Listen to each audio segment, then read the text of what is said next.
everyone, welcome to our channel and ask questions.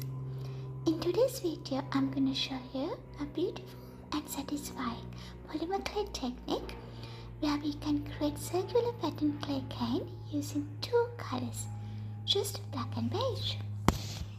This technique looks quite intricate in the end, but it's actually built from a very simple process of layering, cutting and recombining. And the best part is you can use this cane to make stunning clay patches, jewelry pieces or decorative elements. So let's get started. First, we are going to prepare our clay. I'm using black and beige today because they create a really elegant contrast. But you can absolutely experiment with other combinations later. Make sure your clay is well conditioned. This step is really important because if your clay is too stiff or soft, it can crack or distort your pattern when you start reducing the cane.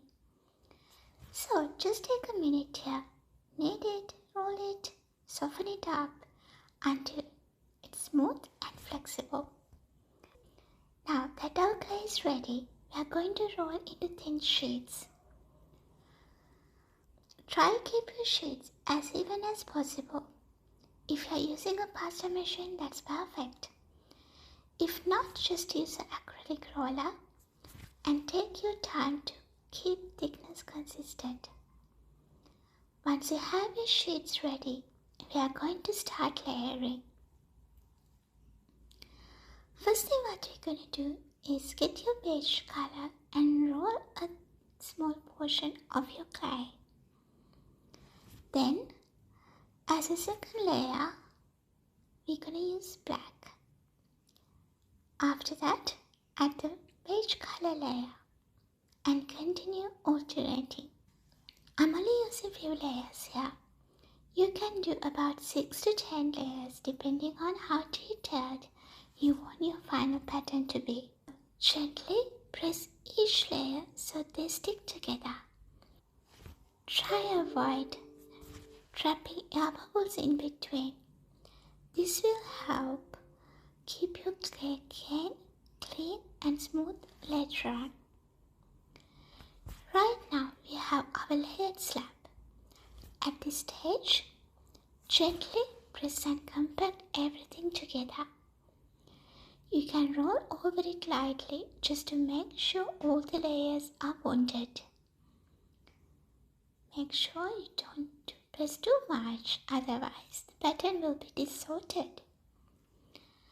Now we are going to start forming it again. Slowly begin to compress and stretch the clay.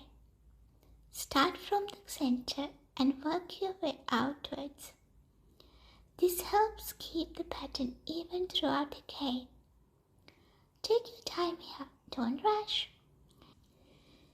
If you reduce it too quickly, you might distort the layers or create uneven areas.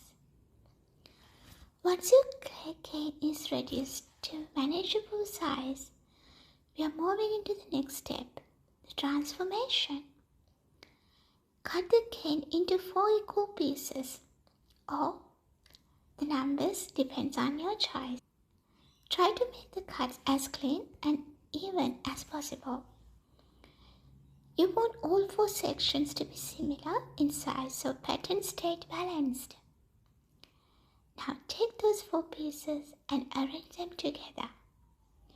You can rotate or flip them slightly so the layers start forming mirrored or symmetrical. This is where the magic starts happening. Once you're happy with the arrangement, press the pieces together gently. Make sure there's no gaps between them. Now repeat the process again. Start reducing this combined block again into single cane. Just like before, work from the center outward. Keep the pressure even. You will notice the pattern inside is already becoming more interesting. Once reduced again, we are going to do the same thing. Cut into 2 4 equal parts or else as per your choice. Take a moment here to line them up nicely again. You can rotate them slightly differently this time to create a more circular effect in the final pattern. Press them together carefully. Make sure everything is aligned and compact. And now, for the final time, we reduce the clay cane again. At this stage, go slowly and gently. The more careful you are, the cleaner and more defined your pattern will be. You will start to see hints of the circular designs forming internally. Alright, moment of truth. Take a blade and slice the cane. And there it is, a beautiful circular pattern design. Each slice will have slightly variations, more likely the similar. Now let's talk about what you can do with this cane. You can use these slices, scale patches, which look amazing on larger pieces. You also can turn them into pendants, earrings, or even incorporate into mixed media projects. If you want a smoother finish, you can gently roll over the slice or use a sheet of paper on top to flatten it evenly without distorting the pattern. A very quick tip before we finish. If your layers are shifted too much, your clay might be too soft. Try letting it rest for a bit. If you see gaps or cracks, just gently press and smooth them out before reducing further. And don't be afraid to experiment. This technique works beautifully with different color palettes.